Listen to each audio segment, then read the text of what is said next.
Doctor Bhimrao Ambedkar ji एक सफल पत्रकार और प्रभावी संपादक थे। अखबारों के माध्यम से समाज में उन्नति होगी, इस पर उन्हें विश्वास था। वह आंदोलन में अखबार को बहुत महत्वपूर्ण मानते थे। उन्होंने शोषित एवं दलित समाज में जागृति लाने के लिए कई पत्र और 5 पत्रिकाओं का प्रकाशन और संपादन किया। इनसे उनके दलित आंदोलन को आगे बढ़ाने में महत्वपूर्ण मदद मिली। उन्होंने कहा कि किसी भी आंदोलन को सफल बनाने के लिए अखबार की आवश्यकता होती है। अगर आंदोलन की कोई अखबार नहीं है तो उस आंदोलन की हालत पंख टूटे हुए पंछी की तरह होती है। डॉक्टर भीमराव अंबेडकर जी ही दलित पत्रकारिता के आधार स्तंभ है, क्योंकि वे दलित पत्रकारिता के प्रथम संपादक, संस्थापक और प्रकाशक हैं। डॉक्टर भीमराव अंबेडकर जी ने सभी पत्र मराठी भाषा में प्रकाशित किए, क्योंकि उनका कार्यक्षेत्र महाराष्ट्र में था और मराठी वहाँ की जनभाषा है। और उस समय महाराष्ट्र की शोषित और दलित जनता ज़्यादा पढ़ी लिखी नहीं थी, वो केवल मराठी ही समझ पाती थी। कई दशकों तक उन्होंने 5 मराठी पत्रिकाओं का संपादन किया था, जिसमें मूकनायक 1920, जनता 1930, बहिष्कृत भारत 1927, समता 1928 और प्रबुद्ध भारत 1956 में सम्मिलित है। इन 5 पत्रों में डॉक्टर भीमराव अंबेडकर जी ने सामाजिक, राजनीतिक और आर्थिक मुद्दों पर अपने विचार व्यक्त किए थे। साहित्यकार व विचारक गंगाधर पानतावने ने 1987 में भारत में पहली बार डॉक्टर भीमराव अंबेडकर जी की पत्रकारिता पर पीएचडी के लिए शोध प्रबंध लिखा। उसमें पानतावने ने डॉक्टर भीमराव अंबेडकर जी के बारे में लिखा है कि इस मूकनायक ने बहिष्कृत भारत के लोगों को प्रबुद्ध भारत में लाया। बाबा साहब एक महान पत्रकार थे।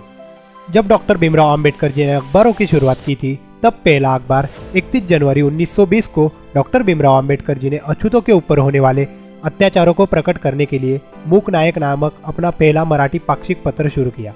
इसके संपादक डॉक्टर भीमराव अंबेडकर और पांडुरंग नंदराम भटकर थे।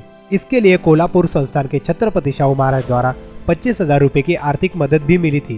मूकनायक सभी प्रकार से मूक दलितों की आवाज थी, जिसमें उनकी पीड़ाएं बोलती थी। इस पत्र ने दलितों में एक नई चेतना का संचार किया गया था तथा उन्हें अपने अधिकारों के लिए आंदोलित होने को उकसाया। डॉक्टर भीमराव अंबेडकर जी पढ़ाई के लिए विलायत चले गए और ये पत्र आर्थिक अभाव के चलते 1923 में बंद पड़ गया, लेकिन एक चेतना की लहर दौड़ाने के लिए अपने उद्देश्य में कामयाब रहा। मूकनायक के बंद हो जाने के बाद कम समय में डॉक्टर भीमराव अंबेडकर जी ने 3 अप्रैल 1927 को दूसरा मराठी पाक्षिक बहिष्कृत भारत निकाला। इसका संपादन डॉक्टर भीमराव अंबेडकर जी खुद कर थे। ये पत्र बॉम्बे से प्रकाशित होता था।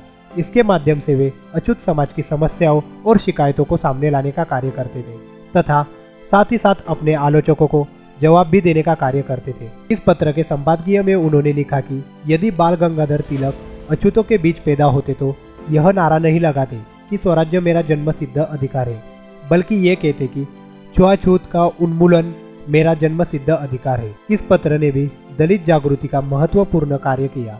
आर्थिक कठिनाइयों के कारण ये नवंबर 1929 को बंद हो गया। बहिष्कृत भारत बंद हो जाने के बाद 29 जून 1928 में डॉक्टर भीमराव अंबेडकर जी ने समता पत्र शुरू किया। ये पत्र डॉक्टर भीमराव अंबेडकर जी द्वारा समाज सुधार हेतु स्थापित संस्था समाज समता संघ का मुखपत्र था। इसके संपादक के तौर पर डॉक्टर भीमराव अंबेडकर जी ने देवराव विष्णु नाईक को नियुक्त किया था। समता पत्र बंद होने के बाद डॉक्टर भीमराव अंबेडकर जी ने इसका पुनः प्रकाशन जनता के नाम से किया। 24 फरवरी 1930 को इस पाक्षिक का पहला अंक प्रकाशित हुआ। 31 अक्टूबर को 1930 यह साप्ताहिक बन गया।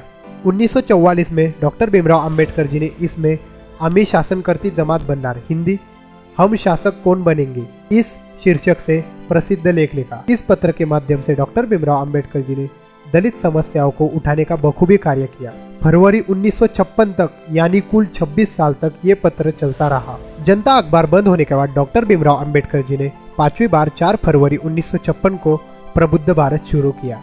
जनता पत्र का नाम बदलकर उन्होंने प्रबुद्ध भारत कर दिया। इस पत्र के मुख्य शीर्ष पर अखिल भारतीय दलित फेडरेशन का मुखपत्र छपता है। डॉक्टर भीमराव अंबेडकर जी के महापरिनिर्वाण के बाद ये पाक्षिक बंद हुआ। 11 अप्रैल 2017 को महात्मा फुले की जयंती के उपलक्ष्य में डॉक्टर भीमराव अंबेडकर जी के पुत्र प्रकाश अंबेडकर ने प्रबुद्ध भारत को नए सिरे से शुरू करने की घोषणा की और 10 मई 2017 को इसका पहला अंक प्रकाशित हुआ और ये पाक्षिक शुरू हुआ।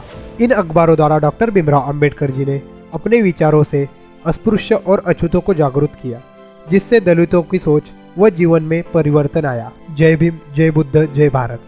अगर वीडियो अच्छी लगी हो तो प्लीज़ हमारे चैनल को लाइक और सब्सक्राइब ज़रूर करना। धन्यवाद।